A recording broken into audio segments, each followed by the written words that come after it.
Então, muito bem, vamos lá para a segunda parte do nosso encontro, né?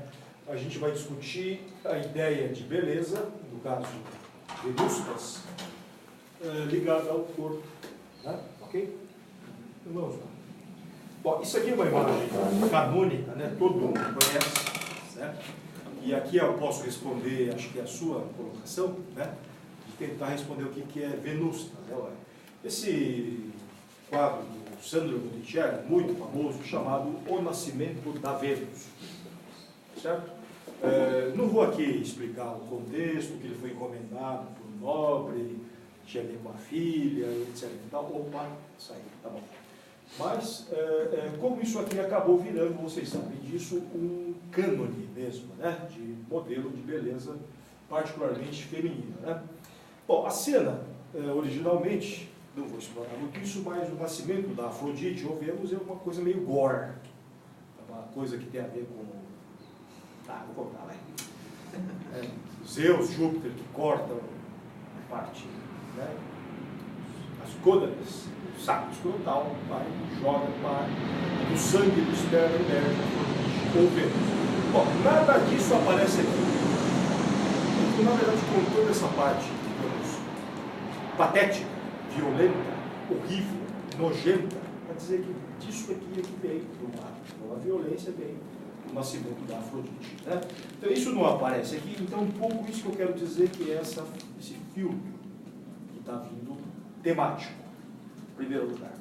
Segundo, eu já mostrei, e vou mostrar depois outra vez, que tem uma tradição que vem da antiga Grécia da chamada Afrodite Pudica, ou Vênus Pudica, que é uma nudez, onde você tem, digamos assim, uma não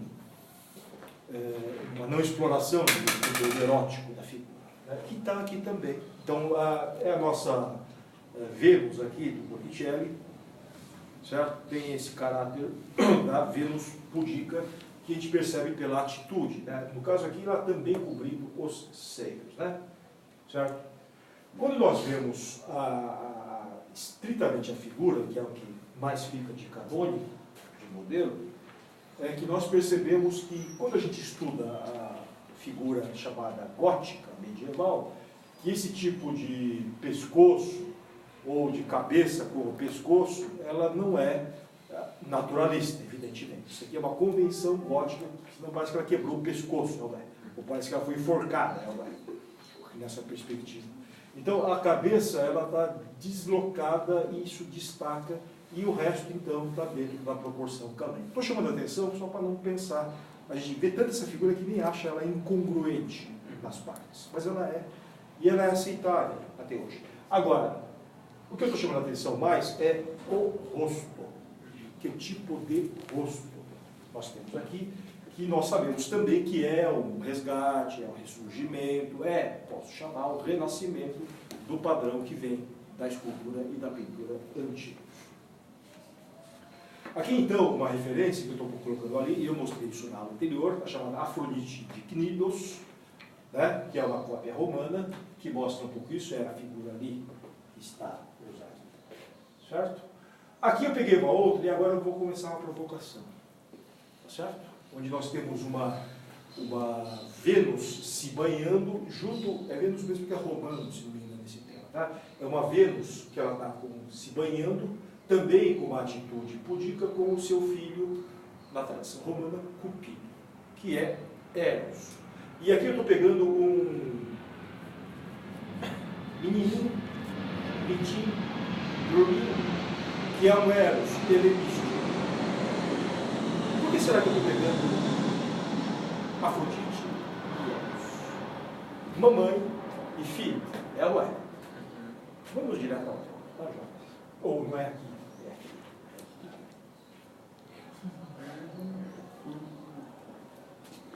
Mamãe e filho.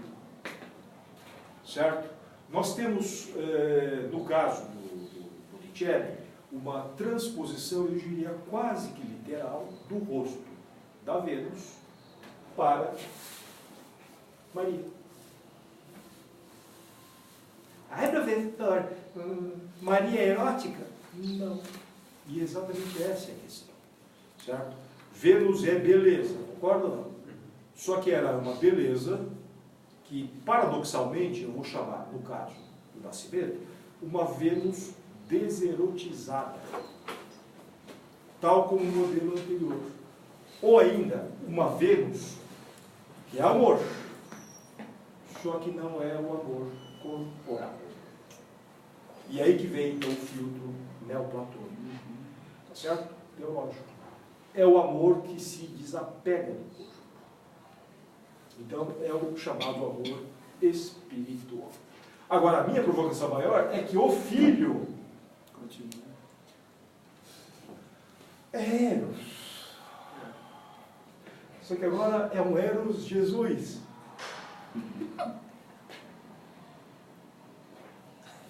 Mas, se não me engano, na aula passada eu também falei de um Eros platônico, certo? No caminho é Eros, só que não é o Eros do corpo, é o Eros. Então, agora, mais paradoxalmente, é outro Eros deserotizado. Está fazendo sentido, eu quero dizer? Então, eu tenho o amor e o amor, certo? Figurados como beleza, mas como beleza espiritual que toma a forma física. Né? Então, por isso que vai ter, então, esse tipo de figuração que vai ficar meio canônica, não é? Certo? Isso. Mas Maria não tem olho verde. Não é essa discussão. Jesus não é essa discussão. Aqui não se trata de construir uma pretensão de realidade. Lembre-se sempre que aqui agora, subjacente ao discurso, tem um verossímil aqui. É como se fosse isso. Porque a questão não é querer ser fiel no sentido de uma realidade. A questão é construir uma imagem de beleza ideal, que represente uma beleza espiritual intangível. Está muito complicado o que eu falei, não? Perfeito. Certo? Então, isso aqui que vai virar agora o símbolo disso. Isso está sendo construído, isso está sendo inventado, certo? No século XV e XVI. Eu gosto muito desse conjunto aqui, né, que é a chamada Vênus de Pombogranata, alguma coisa assim, um nome que eu sempre esqueço. Obrigado, diretor. O diretor está falando para eu não sair da câmera aqui, certo? E tem, então, eu tenho Maria, o menino, que eu vou chamar Vênus, Cupido, Afrodite, Eros, tá certo? Com uma entourage de anjos, certo? Que vocês estão percebendo que são anjos adolescentes, ou puberdade, tá? Certo? Né? E todos eles com essa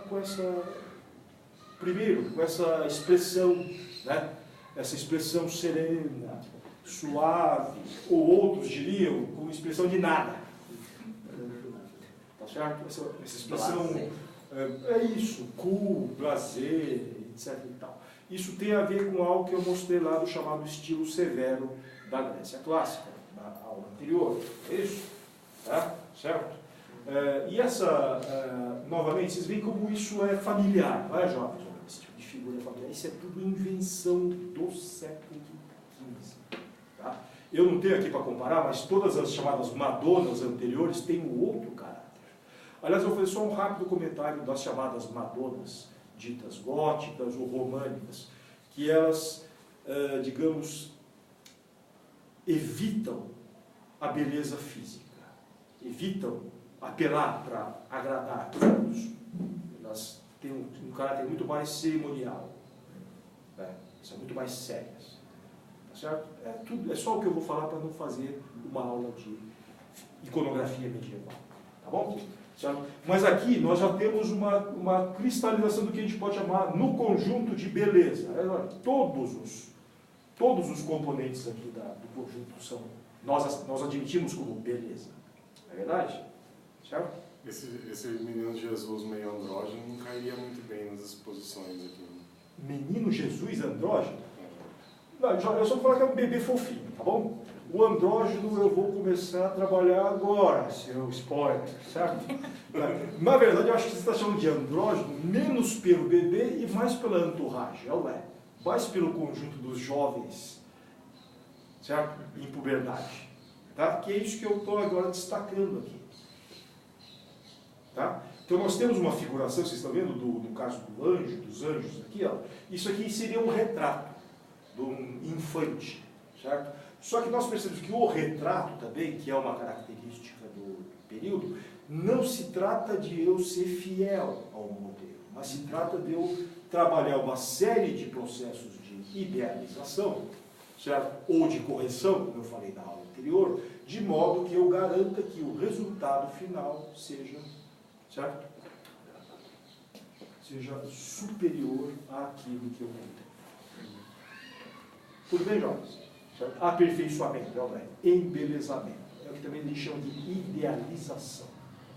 Tá bom? Certo? Então, no caso do nosso jovem, eu não quero adiantar a piadinha, que eu vou chegar a usar a piada no momento certo. Tá certo? O Botticelli que eu escolhi e o segundo que eu vou mostrar agora, certo? Vou mostrar depois. Na verdade, eu estou pegando agora, voltando a um modelo romano, no caso, não é grego, mas esse modelo romano é baseado em escultura grega de uma tradição que é chamada de Kouros, em grego. Certo? Escreve Kouros, é nome de perfume. Né? Não é nome de perfume. Kouros, em grego, é o jovem. Então tem um culto ao jovem, desde a antiga Grécia, arcaica, clássica, que tem uma escultura própria, que mostra essas figuras desses jovens adolescentes, certo? Nessa idade, puberdade, adolescência, etc. Mas nesse caso particular seria um retrato idealizado de um cara chamado Antinous. Eu escrevi aqui, fui acolher porque esse cara esquece o nome dele. Tá? Esse Antinous aqui. Né? O Antinous, ele é essa é a história, tá, jovem? É o amante do imperador Adriano. Você até, digamos assim, sei lá, amante, beleza?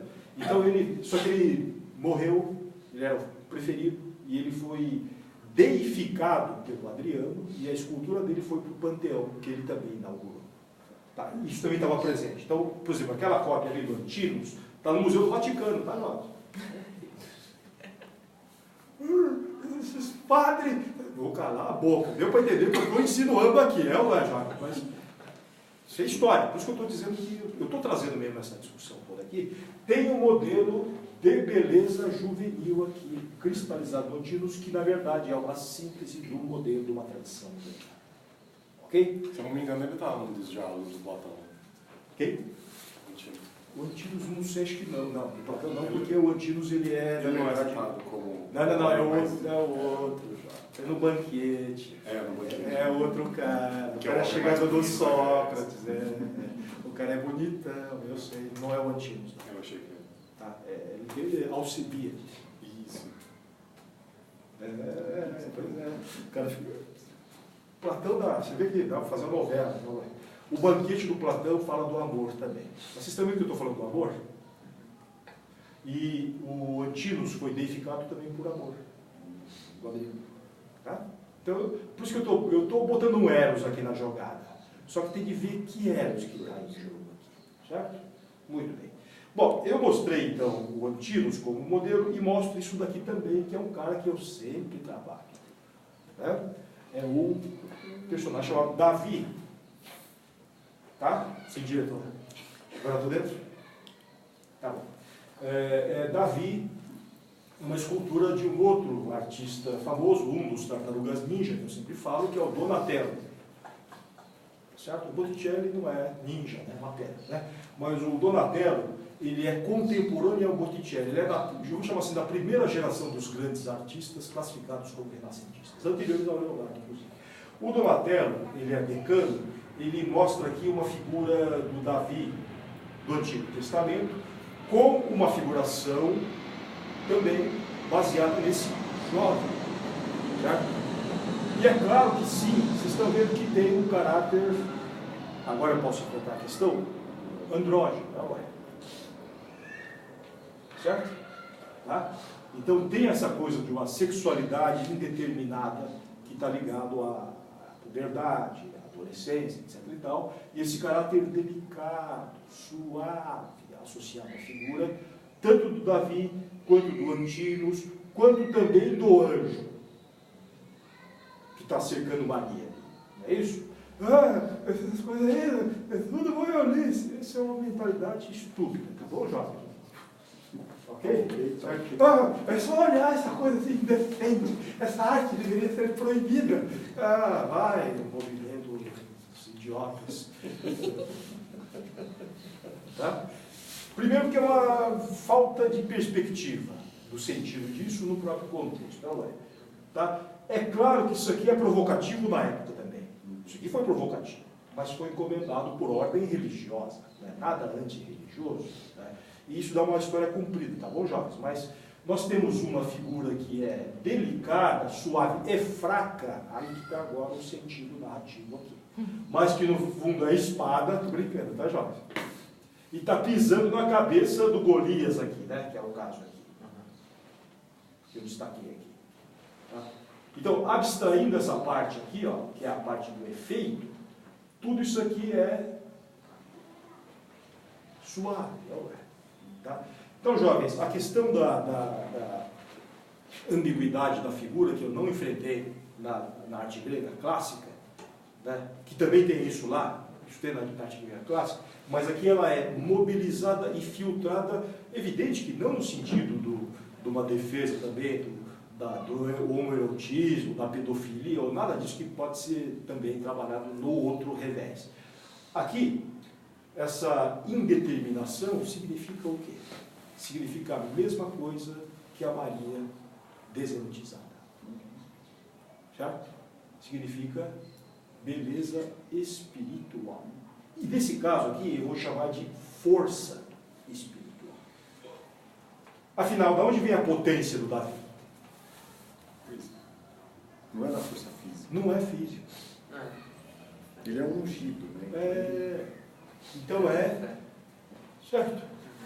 Tá certo. Por isso que ele é fraco, mas derrota Ele é um milagre.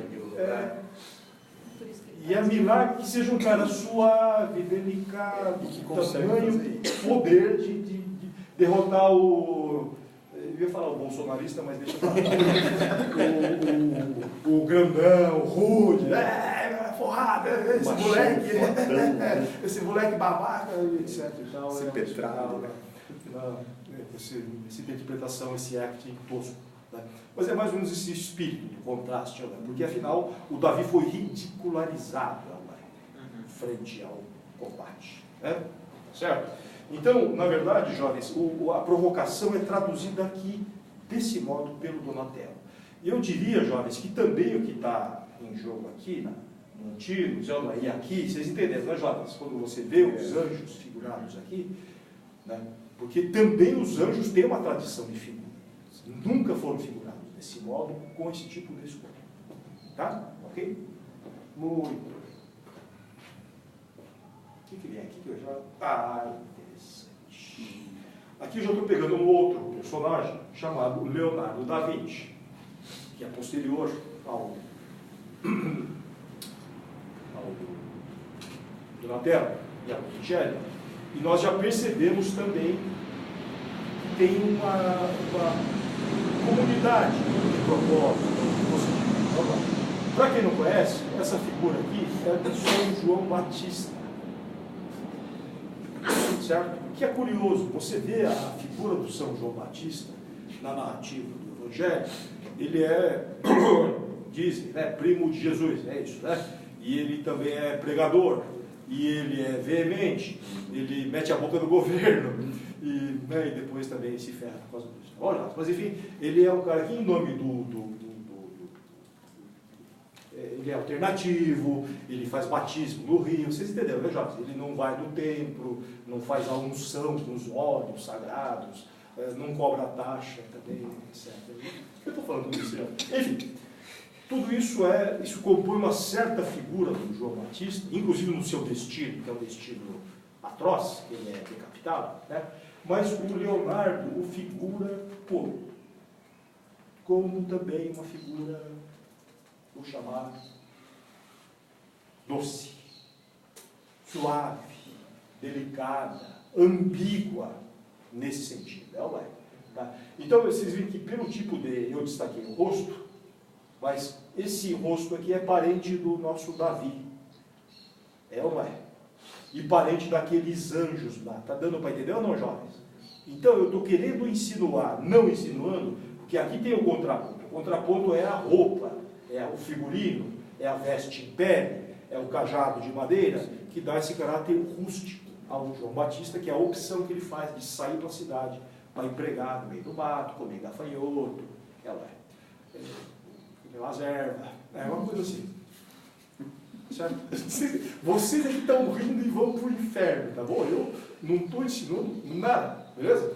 Enfim, o João Batista, isso daqui, jovens, associado agora nesse contexto, ou pelo menos é codificado como eu chamo de beleza celeste. Por isso que ele está apontando, né? Ó, ele está apontando para essa. Quer dizer, isso daqui é a instância superior. Aquela Vênus, aquela Maria, é beleza superior que não é corporal. Só que, curiosamente, está apelando para um corporal, está insinuando um corporal. Mas agora, eu estou brincando com vocês. Se vocês pensaram isso, vocês são os inferiores. E vocês vão, segundo Dante, para o inferno. Como eu sou um cara pio e santo, eu só vejo santidade. Eu não consigo ver santidade. Não vejo malícia alguma. Tudo bem, jovens? Estou sendo muito rápido, tá? Nosso tempo também. Eu escolhi, sem poder ter muita análise, essa aqui é a marcação, é a diretora. Tá bom, ok. Eu escolhi, sem fazer uma análise, só vou fazer análise da personagem, certo? Da chamada Virgem das Rochas. São duas versões que nós temos aqui. Uma delas está no Museu do Louvre, e essa aqui está no British Museum. Tá? O Leonardo teve que fazer duas. É uma história comprida, teve pau com o cliente, mas eu não vou entrar aqui no mérito da história da pintura. Nós vemos aqui, nessas figuras, que é o que nos interessa, nessa abordagem do corpo, como o Leonardo faz uma síntese. Então, temos Maria, certo? Evidente, Maria com mais destaque, por isso que é Virgem das Rochas, Maria, certo? Jesus, Priminho, São João aqui, tá certo? E um anjo, que tem um nome que eu esqueci, tá? Que é o anjo específico, inclusive, certo? Que, aliás, é um anjo meio brabo, que eu me lembro da tradição, tá? É Uriel, eu acho que é esse anjo. Pesquise depois no Google, que faz esse tal de Uriel, tá? Ok? Agora, do jeito que o Leonardo figura, primeira coisa, vocês veem que Maria está com essa cara, que é aquela cara da Vênus, com uma cara de meio de nada, certo? Nós temos um anjo que é parecido com Maria, é um símile, um símile visual, em termos de, parecem irmãs, inclusive, Nosso anjo não é irmã. Deu para entender o papo do anjo? Eu não falei, né? Mas o anjo também tem aquela discussão do gênero, eu vou ser ver na câmera, né? O anjo é transgênero. Gostou, né? É verdade. Tá? Se quiser, faço até um debate, tá? Debate teológico, de por que aqui. Mas vou parar por aqui. O que eu estava falando? Teve uma polêmica aqui, né? Polêmica hoje, bobagem. Anjo Uriel. E temos aqui os dois bebês, que eu também já falei, que é a tradição do Eros, concorda ou não? Então aqui o detalhe, tá? Embora eu fiz uma besteira e peguei então a Maria do Louvre e o anjo do British, ou invertido, mas não tem problema, não vai entender, né, Jorge? Nós percebemos que tem um tipo aqui, que é característico do Leonardo, tá? Se eu pegar essa virgem e ver as outras virgens, algumas madonas, você percebe que tem um padrão, certo? Padrão físico, padrão estético, como a gente chamaria hoje, mas que tem uma indicação. Esse padrão não é porque o Leonardo gosta desse rosto, ou porque ele acha que é mais bonito, e ele faz só um conteúdo estético. Tem uma indicação dessa, vou repetir, indicação de uma beleza celeste. Tudo bem, Jorge? Que é baseada em número, proporção, e, evidente, uma idealização. Vocês estão entendendo o que eu chamo de idealização, jovens? Nesse contexto, idealização tem a ver com neoplatonismo. Mas neoplatonismo quer dizer idealização apontando para cima. Por isso que eu botei o São João Batista. Está fazendo algum sentido, meu argumento, jovem? Tá? E os nossos bebês, certo? Que eles têm esse... O que eles vão trazer é que, do Eros, é que eles são amáveis. É ou não é, jovens? São bebês amáveis, certo? Eles são... hoje nós chamaríamos de cute, kawaii, fofinho. Não é isso? Certo? Eu falo isso porque a tradição chamada gótica, ou românica, ou qualquer que seja, que está no meio entre o Eros e agora o novo Eros, é que eles não são empáticos. Não é beber para apertar a bochecha. Deu para entender o truque sujo que vem até hoje, jovens, ou não? De você utilizar a figura da criança que é... Ai, que fofinho, apertar a bochechinha, da gordurinha. Então tem uma construção dessa... Eu vou chamar de erótico, tá bom, jovens? Mas repito, tá? Erótico não tem a ver com sexualização. Certo? É amor. Tá? E a ideia é utilizar um sensível para provocar no caso do Plotino, um inteligível. E no caso aqui da teologia cristã, para além do inteligível, que é chegar ao amor de Deus. Portanto, agora eu peguei o terceiro, ou segundo, ninja. É ninja não, né? É ninja mesmo, né? Tartaruga, é isso? Que é o Rafael, certo? Rafael Santos, né? Quando o Rafael, que é mais jovem que o Leonardo, que por sua vez é mais jovem que o Donatello, que por sua vez é mais jovem que o Botticelli, já está estabilizada a convenção, não é? Do que seria a santa, certo? Maria e o fofo, Jesus. Tá? Então aqui é uma figura amável, vocês entenderam, jovens? Certo? Uma figura simpática. Tá? Não vem ao caso se não é loira, se não é... Vocês entendem, jovens? Isso é uma discussão toda no chamado pressuposto realista contemporâneo. Tá? Porque poderia ser... Aliás, o Rafael e todos eles pintavam. Ah, morena, ele é morena. Poderia fazer qualquer tipo de cabelo, certo? Qualquer tez, certo? Não é essa a questão. Porque não se trata de ser, outra vez eu repito, naturalista, no sentido de ser como é. Porque, na verdade, ninguém sabe como é, não é? Então, só dá para fazer verossímil, só dá para fazer possíveis. E eu digo, todos eles são válidos. Contanto que eu não espere que isso seja verdade. Tá bom? Eu sei que ninguém aqui acredita que é verdade, mas tem gente que acredita, não é? Aí é outro problema. Contemporâneo, né? Certo? Ai, que bonitinho. João, vocês veem que tá tudo agora é agradável? Tudo é ameno. Mamãe é amena, o bebê é ameno, o priminho é ameno, aqui eu não posso entrar muito, mas a paisagem é amena, a graminha, a cidade, o plástico, até a nuvem, tudo converge para essa... Isso aqui é um lugar comum na retórica chamado locus amenus, certo? E é paz, é suave, é beleza e é santidade. Mas é curioso que é tudo promovido por um eros, né? É Um uma eros. paz que oriunda do eros. Quer dizer, com uma potência embutida, né? Ela tem uma tensão. Ame. Isso que eu estou dizendo, estou insistindo que está um pouco assim, amor. Só que é evidente que a gente está falando do ágape aqui, ou do caritas. Tá? Mas o curioso é que a interpretação da imagem sempre vai por, né, pro provocativo que eu... Mas eu estou fazendo isso de propósito porque está na visão platônica e neoplatônica e cristã, tem a coisa do apetite carnal que vai para o inferno, não é? E o cara que consegue perceber isso do ponto de vista espiritual, ele está fazendo também uma ascese através da estética. Bonito isso, né? É impressionante que eu consigo falar essas coisas. Até parece que dentro do agulho. Isso aqui é o canônico, né? É o clássico da figura dos anjinhos, do Rafael. É ou não é, jovens? Tá? Então, se quer já, como é que você falou mesmo? Querubim. É o querubim. Querubim tem uma hierarquia angélica também. É o Inclusive, eu acho que o Uriel, que estava lá, o Uriel é daqueles brabão lá em cima. Tem o Michael também. E o Miguel também foi bom, né? Os caras vão tudo me perseguir aqui, tá, Jorge?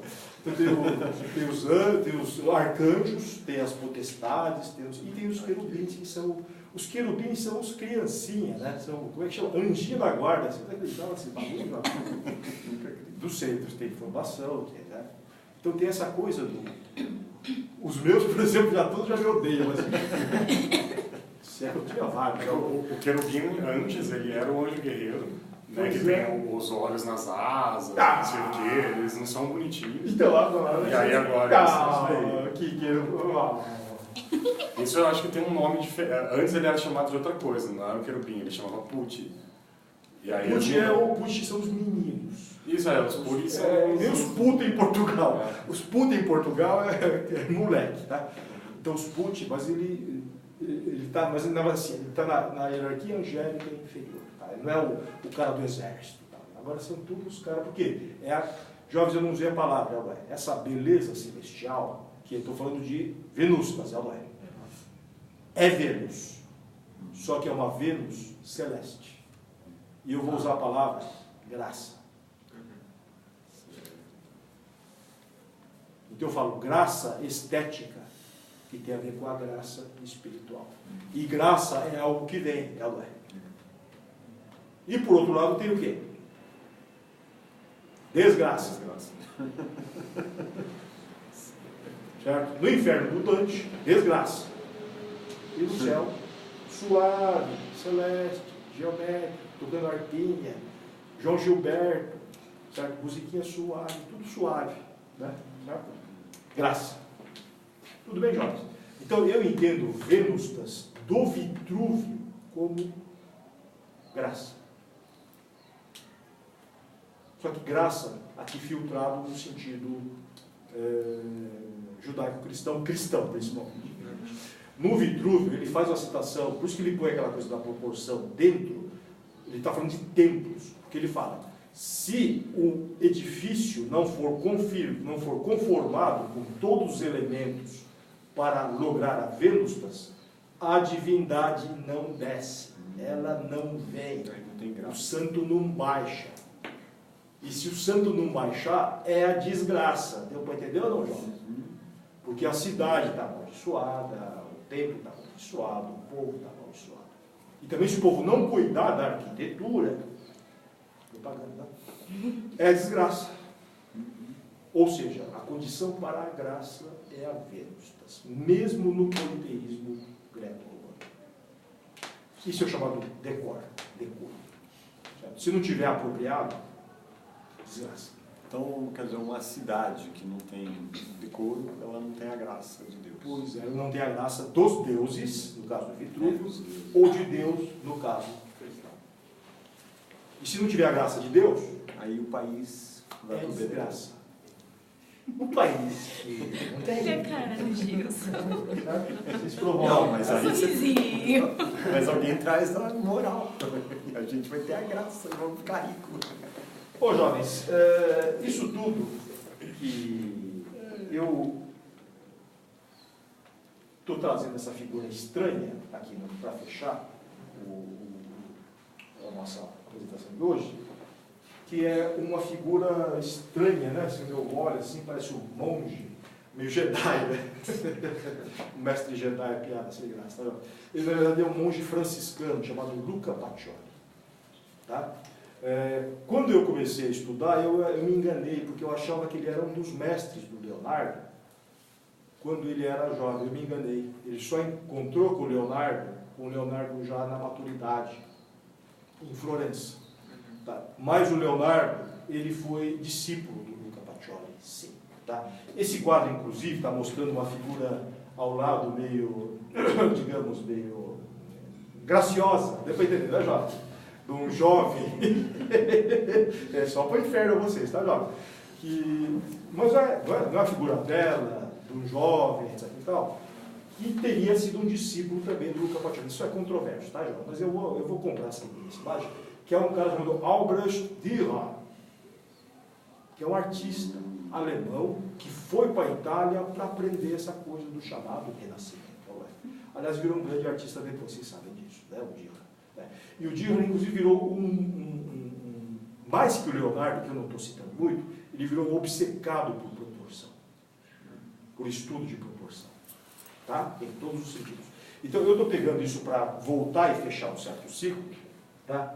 Que no caso do Dürer e do Leonardo a gente tem certeza, mas eu acho que esse tipo de ideia é o que está meio circulando no sistema. O Pacioli, ele é, sim, clara e assumidamente um neoplatônico.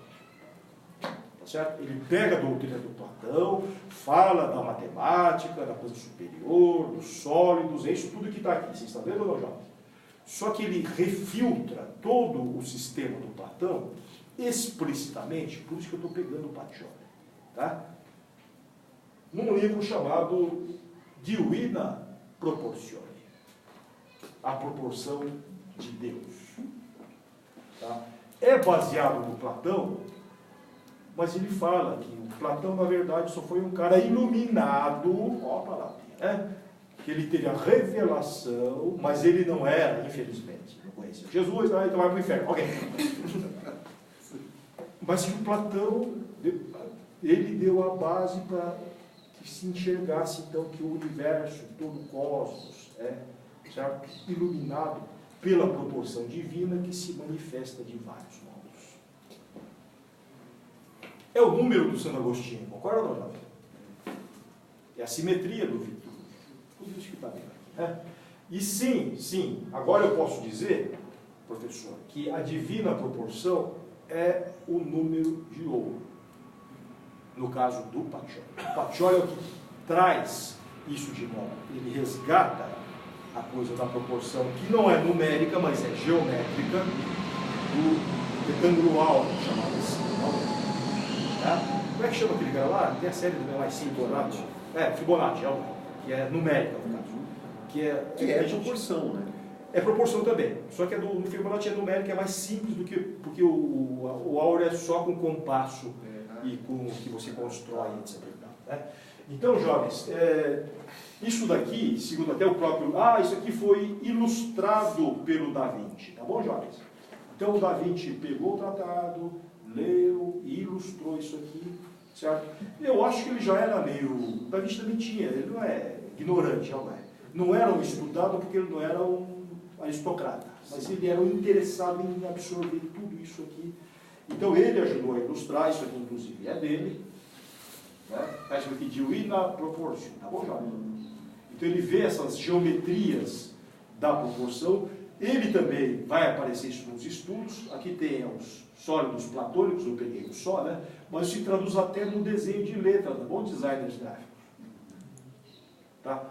Isso aqui, se não me engano, eu acho que é o Dürer que pega isso aqui e depois desenvolve. Então, eu sei que tem um tratado de tipografia que fala não sei o quê, tudo é a mão de Deus, de repente aparece. Né? Essa coisa. Então, também tomar cuidado para usar certas letras também, viu, designers? Então, a ideia da proporção divina, no caso aqui do retângulo áureo, novamente está dentro desse conceito que eu estou chamando dessa venustas, dessa beleza espiritual que busca encontrar a sua manifestação, certo? Com vias de salvação para aquele que consegue começar a perceber isso e ascender ao mundo espiritual. Aquele que enxergar boiolice vai para o inferno mesmo, tá? Certo? Pronto, foi para o inferno, acabou. Aí é por isso que eu gosto do Dante Alighieri, certo? Vai ter muita animação. E é então nesse contexto que eu coloco e termino com o chamado homem vitruviano, e por isso que eu não pus antes. Para o Leonardo, eu estou forçando um pouco, tá, Jovem? Porque isso aqui foi antes dele encontrar com o Pacioli, tá bom? Certo? Mas o Pacioli, para ele, eu acho que ele só formalizou, vocês entendem ou não? Ele só formalizou, ele tinha doutrina, tinha toda a coisa ali, né? Que é algo que o Leonardo já pesquisava, que é essa ideia da ponta do compasso que fica no umbigo, que você... Então ele segue literalmente o Vitruvio mas não é só literalmente geometria. Essa que é a questão. Certo? Eu insisto que para esses artistas, né, não se trata de uma beleza estética isolada. Não se trata de um embelezamento puramente material da arte, da imagem. Eles estão a serviço de um programa, de uma clientela, de um público, naquele contexto. Então, jovens, para simplificar aqui, que também é o que próprio... Eu falei para vocês que nessa época os caras não conseguem medir o círculo, não vai. Eles tentam medir o círculo na chamada quadratura, fazer um monte de segmento. Eles não têm ainda.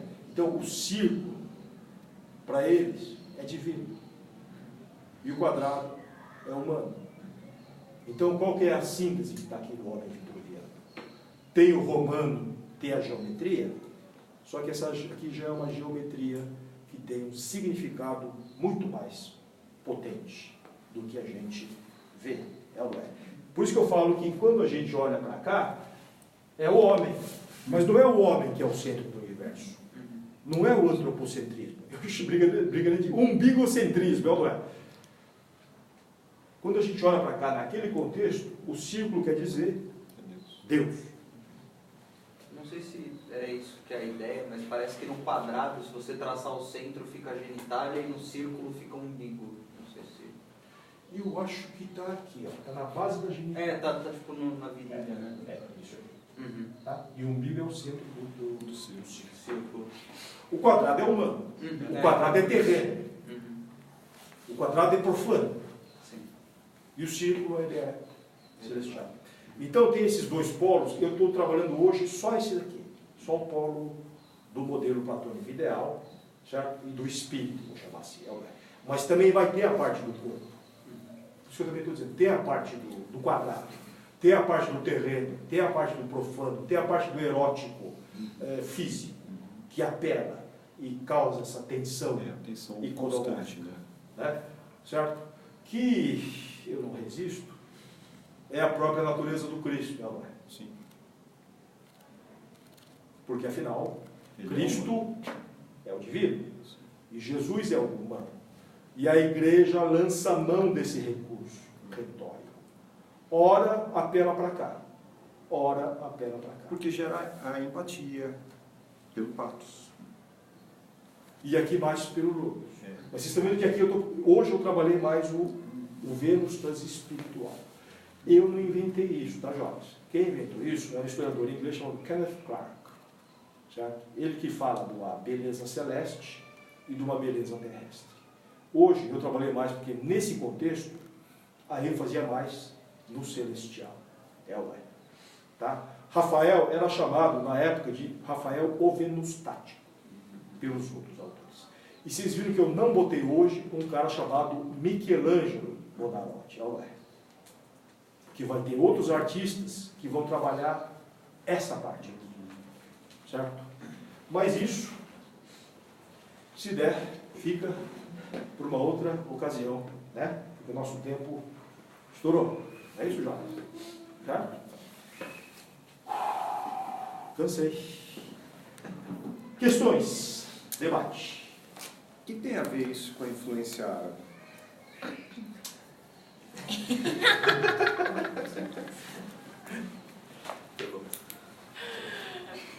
Eu vou me abster do árabe, Gilson. Eu quero saber do árabe. Eu sou infiel, né? Eu sou infiel. Porque parece haver mesmo uma influência, né? A aproximação deles lá na Península Ibérica deve gerar alguma tensão, né? Só vou responder se desviando, tá? O Rafael, na escola de Atenas, ele põe um cara lá chamado Maimônides lá. Ele põe um filósofo árabe no meio. Então, tem pensador. Eles consideram. Tá. Tem. Historicamente a gente sabe que é importante. Porque talvez, eu não sei, eu fico pensando, a questão da contaminação da matemática, esse resgate da matemática que começa a surgir aí, e depois vai dar origem ao que a gente entende de conhecimento científico atual. Olha, eu vou ser mais radical ainda, porque eu não tratei isso hoje. O bagulho chamado perspectiva é atribuído ao Brunelleschi, invenção de italiano. Mas não é. Não, se não é, eu não posso afirmar, mas eu estou achando que é coisa de árabe. Isso aí. Só que os árabes não fazem, tá? Propaganda. E não tem um bando de historiador, meus amigos lá na Universal, largando, um monte de cara assim, ficando, mas Itália, Itália, deu para entender isso. Mas a arte árabe não é sem imagem, sem mais... Não. Geometria, Mais geométrica. matemática, certo? O que não tem é ícone, isso é verdade? E só não pode o Maomé e Alá, esses caras. Mas eles também estendem um pouco para outras figuras também. Existe, tá? Tem os rajá loucão, assim, aqui tudo isso acaba não aparecendo no vídeo, né? Tá? Mas no caso do corpo, isso você quer dizer, né? No corpo, a ênfase não é no corpo. Por isso que eu diria que a matemática, que aparece no Alhambra, certo? Aparece nas mesquitas e tudo mais, e tem uma geometria, ela é extremamente estilizada e ela tem também esse sentido que eu falei da beleza divina através do número e da figura. Então, nesse sentido é árabe. Escapei? Não escapou, obrigado. É que você estava falando, eu fiquei pensando, pô, qual é a tensão, isso, num momento histórico, que faz, né, aquele mundo da Idade Média, né, que é feudal, que ele é dentro de uma linhagem, a igreja está dominante, também raciocínio feudal, e aí você, pô, deve ter alguma contaminação cultural que gera uma tensão. Tem. Né? A propaganda da historiografia eurocêntrica acaba excluindo isso. Pois é. Tá certo? Mas na verdade eu vou dizer assim, se fosse ser rigoroso para pegar aquela coisa feudal, daqueles caras toscão, fazendo torneio em castelo, deu para entender, né? Sim. Não ia ter nada, gente. Exato. Tá? Então, ia continuar numa tradição que não ia resgatar, né, esse humanitas, né, essa humanidade. A própria salvação dos antigos, nós já sabemos hoje, os textos, é através dos árabes. Mais do que depois que vai ter a apropriação dos mosteiros, tá? Da biblioteca árabe. Tá? Eu estou assim escapando, mas eu estou admitindo, tá? Não, eu também. Mas na nossa tradição aqui a gente está, é para debater mesmo. Na nossa tradição eurocêntrica, que é a que eu sigo aqui, né? Você viu que eu fiz a conexão, né? Conexão, na verdade. Por exemplo, o Agostinho, ele é um bispo do norte da África. Uhum. Pois é, também tem essa contaminação. Né? Tá certo? Ele é Hipona norte da África.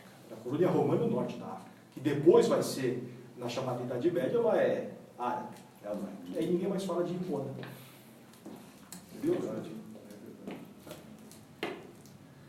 Mas essa questão do Platão, do mundo das ideias, do que é projetado aqui, não tem também uma conversa com a cultura asiática na Índia, que eles falam de toda essa ideia de que nós éramos um, então nós somos divididos em três, né, que tem a destruição, o que se mantém, e a renovação. Né? Tá.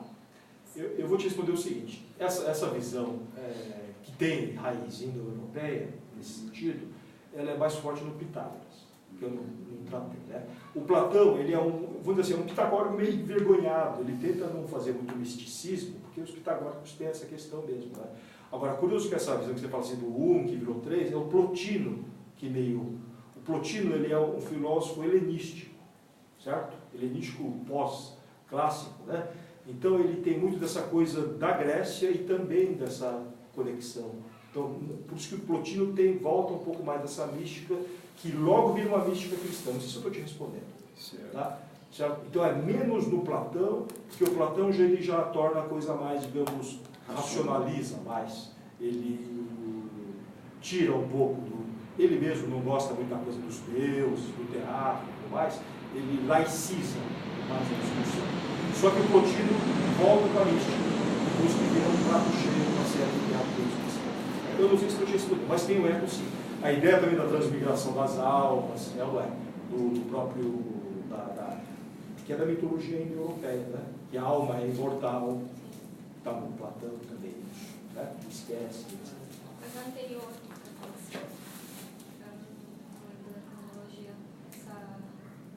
esse tipo de mitologia? Sim, anterior, ela é indo-europeia. Né? Eu posso ver isso dos hindus também. A ideia da reencarnação, é isso que chama, né? Todas as migrações que a gente chama, né?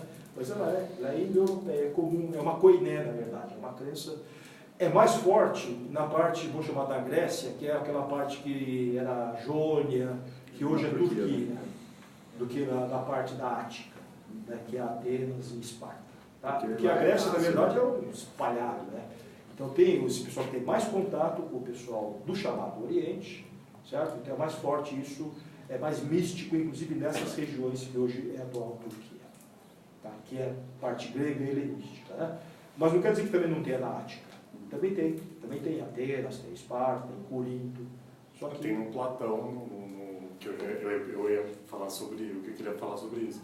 No simpósio, ele faz o Aristófanes contar a história do Andrógenos, né? Que é tipo a cosmologia do Platão sobre os corpos sanguíneos. Essa ideia fixa, hein, meu? Porque, tipo, pra mim é muito o Andrógenos, toda a estética andrógena da pintura renascentista, que culmina no homem vitruviano. Que, tipo, pra mim é tudo muito... É uma linha que é muito fácil de você seguir, assim. Andrógenos no simpósio, androginia. É como se a androginia fosse o ideal, né? Quando finalmente o homem e a mulher se juntam e formam aquela imagem celeste. É mais ou menos isso. Tá bom, não vamos fugir do bagulho, beleza? Não pode, eu volto. No banquete, tá bom, rapidinho. Esse papo o Platão contra o banquete, que tinha, no começo dos tempos, 3 gêneros. Certo? Eles eram unidos, o papo da cara metade, tá? Você tinha homem-homem, mulher-mulher e homem-mulher. Aí os caras começaram a fazer muita zoeira, aí os homens rachou todo mundo e jogou. Então os seres ficam no mundo procurando quem?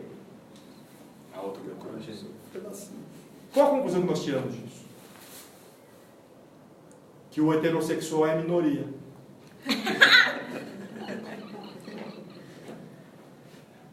Se você for estudar comportamento humano desde a base da evolução da espécie, eu sinceramente acho que a heterossexualidade não existe. Mas... eu acho que a heterossexualidade para mim é uma construção. Eu queria falar também um pouco disso, porque você usou muito essa interpretação do gênero, né? E assim, esse conceito de heterossexualidade e feminização, masculinização, é um conceito relativamente moderno. E assim, o que eu sei, né? Eu conheço.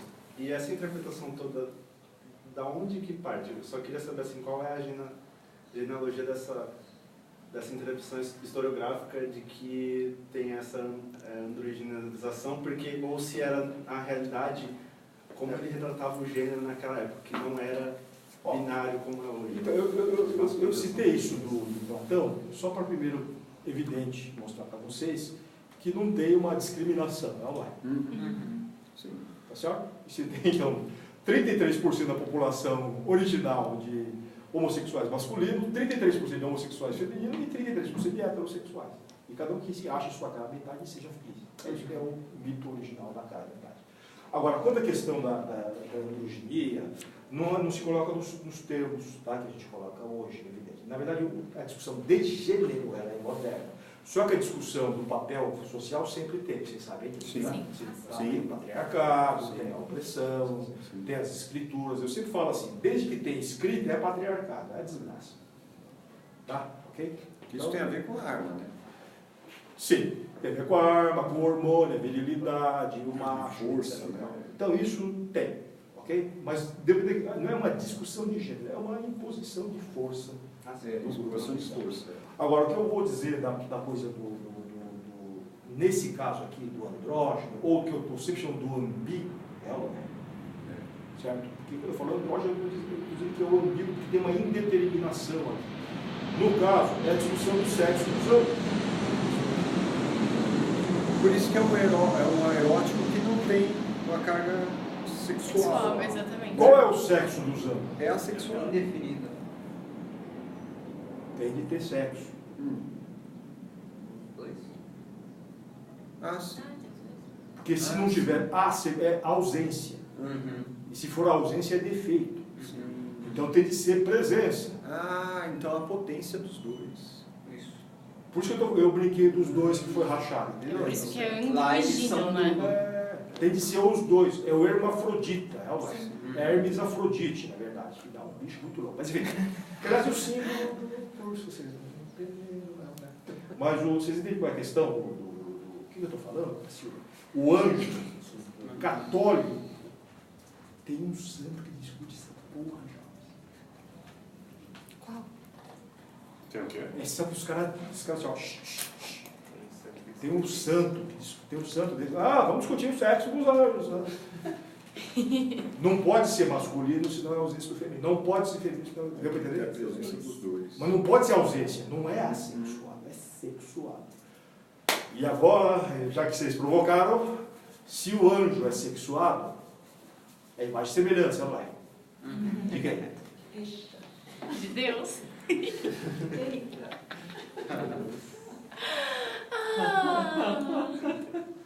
Eita. Isso é lindo! Eu nunca vi isso antes, todos juntos. Claro que não, porque eu montei. Isso daqui é potencialmente uma outra aula. Como essa iconografia é explorada, vocês entendem? Sim. Num sentido similar. Então, na verdade, isso aqui é hoje. É a exploração do mesmo efeito com meios diferentes.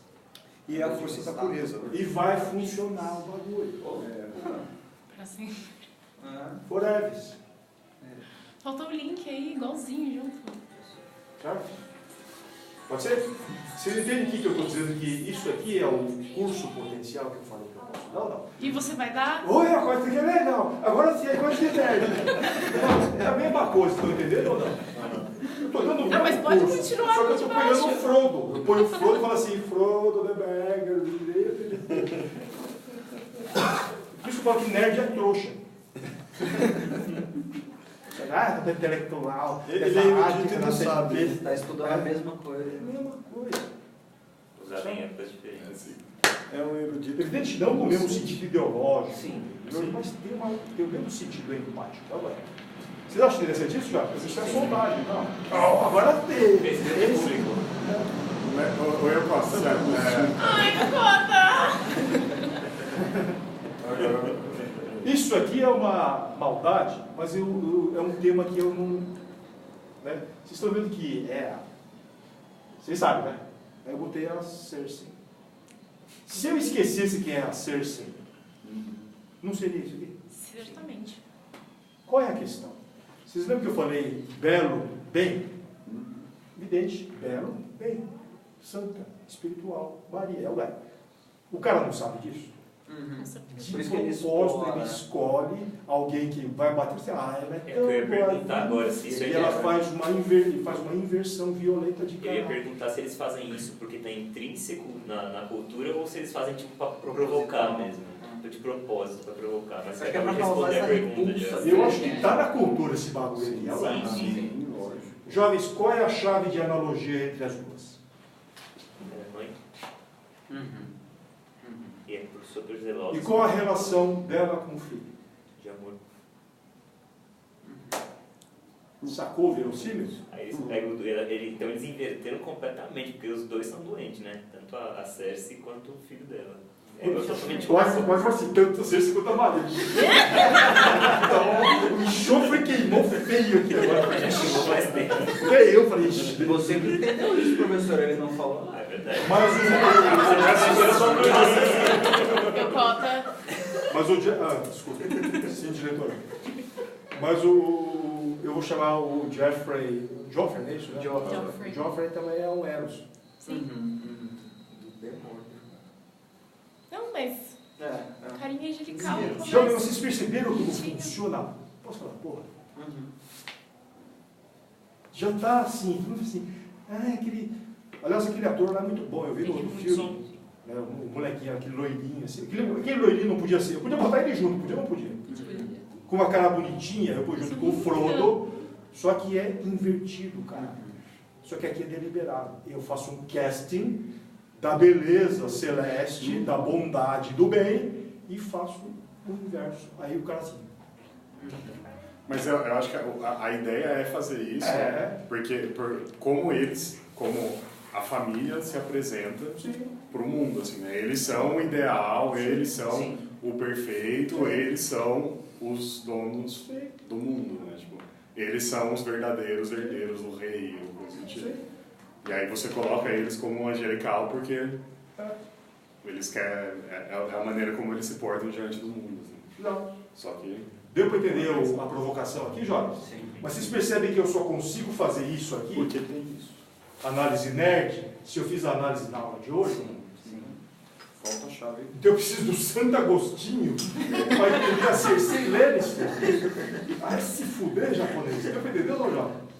Mas aí com isso a gente até consegue ter uma discussão mais, não sei, mais interessante sobre a Cersei e o Jaime, né? Ela fala isso, a gente nasceu junto e a gente vai embora junto desse mundo. E é amor. Eles se romperam no útero, basicamente.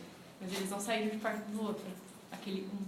E vocês estão percebendo que toda a aula eu estou falando do Eros, ou não? Sim. Que é a coisa... É o Eros. Interessa. Não, e é curioso que tem uma discussão psicanalítica. isso daí também, essa discussão. Esse daqui é chamado Apolo do Belvedere. Certo? Beleza, jovens? Vocês estão vendo que o que eu estou trabalhando, mesmo com a Maria, é a chamada tradição apolínea. Ela é insistindo, tá? Por isso que eu estou numa das chaves do Platão, da idealização, da ética e do apolíneo. Literalmente é o Apolo. Né? E o... Como é que chama esse ator? O Orlando Bloom. Orlando Bloom. Esse cara, ele se presta a um monte de papelzinho assim. A única diferença dele para a estátua é que ele é maior. Mas ele se presta bem, mesmo nas cruzadas, aí tem o outro. Você vê que né, é o física de rolo aqui. Eu acho que acabou. Não acabou.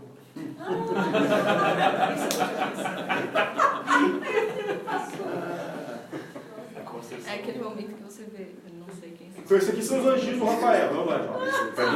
Ou do Botticelli. Os anjos do Botticelli é o K-pop. É os Beatles na primeira fase. Sim. Sempre vai funcionar essa porcaria. Vocês estão entendendo? E não vai assim. Tá vendo? Então tem o bebê fofinho, é um truque. O adolescente bonitinho, é um truque. O jovem é um truque. A mãe é um truque. Quer dizer, truque no sentido do artifício, metafórico, analógico, figurativo, simbólico, qualquer que seja. Né? Mas a serviço de uma circulação, eu vou chamar dos afetos, do investimento dos afetos. Gostaram? Tá mais chique, mais psicanalítico. Deleite perverso. Que é o que a gente chama de estética, né, ué? Você pode ficar velho, mas vai fazer. Eu sou professor. Eu não morri, tá olhando? Vocês, tá? Vocês entenderam? Tá, mas pode ser isso aqui. Você aproveitar que você usou a palavra da circulação, você diria que a coisa é cíclica, que ela vai, ela gira? Não acredito. É constante? Não. Eu acredito que a gente é que faz isso. Não que tem um ciclo que nos... A gente faz isso porque tem uma cultura, né, permanente. Não é isso? Os renascentistas acreditavam que era o ciclo, a roda da fortuna. Tá? Isso é rompido depois com a modernidade. Você diria que a percepção é cíclica, não que a construção é cíclica. Eu não vou dizer nada, tá, Jovem? Eu vou dizer que eu não acredito em ciclo, nesse sentido. Natureza é cíclica. Nós não. A gente já é técnico demais. A gente está até ferrando o ciclo da natureza, né? Não é. Nem natureza, mas é cíclico. Mas é algo que está sempre emergindo, né? Está aí, está presente, emerge. Mas é uma questão que a gente tem, que eu acho que tem muito a ver com nostalgia, né? A gente revê uma coisa e quer trazer ela de volta. Então, acho que por isso que o Cota fala que é uma coisa nossa. A gente pega isso e quer transformar num ciclo.